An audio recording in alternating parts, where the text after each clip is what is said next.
Right now, I just wanted to ask you really quick. I saw your speech right there. You were talking about the American first, and I've been covering the invasion in the border, and I know you were addressing that as well. Could you tell us a little bit about the threats that Americans facing that? And we see that it's happening everywhere, every single country, and there's a document from the UN that is basically allowing this to happen. It's happening in Italy. It's happening to a lot of parliamentarians. They're all over. What do you have to say about that? In Florida, we are the jumping off point to Latin America in a lot of ways, in business and trade and commerce, and so we want to see Latin America have strong borders and strong economies. It inures to our benefit.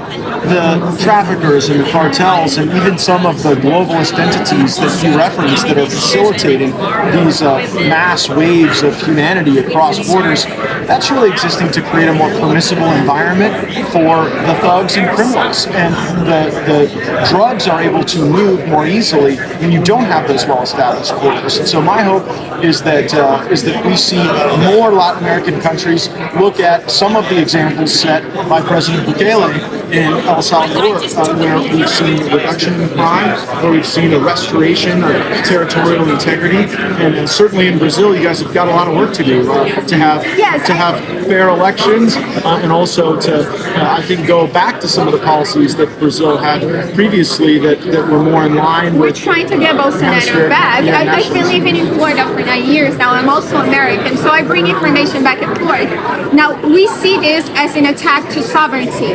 But to break the concept of sovereignty, they need to break borders first. Correct. And that way they attack the right wing, the conservatives, so on and so forth. You, me, everybody else here. Bolsonaro, yes. This is his passport. He was supposed to be here now. His son is here. Help me understand how he's ineligible to run in the upcoming contest. Well, exactly. We have a judicial dictatorship right now. The dictatorship there is coming by the Supreme Court, not by Lula per se. You know, it's a different type.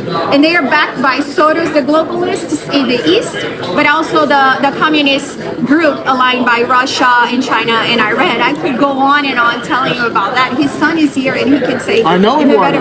Yes, he's a friend of mine. Good. I'm about to meet him soon. But and I was just talking to Rob Ross, Herman Tudash, another parliamentarians from the European Union that's been fighting against that sovereignty attack as well. And what's happening in Brazil, they're attacking the agricultural business there. It's happening here. And in Europe, I would say if you look at the way entities like the EU have attacked the Dutch farmers, there is an effort to ruin the productive sectors of economies in Latin America, in Europe, I fear in the United States, and that exists to try to get everybody more into a culture of dependence. Exactly. And that doesn't build sovereignty and self-determination. Are you guys doing something to prevent and protect America from this to happen? Because, I mean, we all rooting for Trump. We all want him, but we don't want rigged elections again. Yes, well, we have a lot of work to do in our country.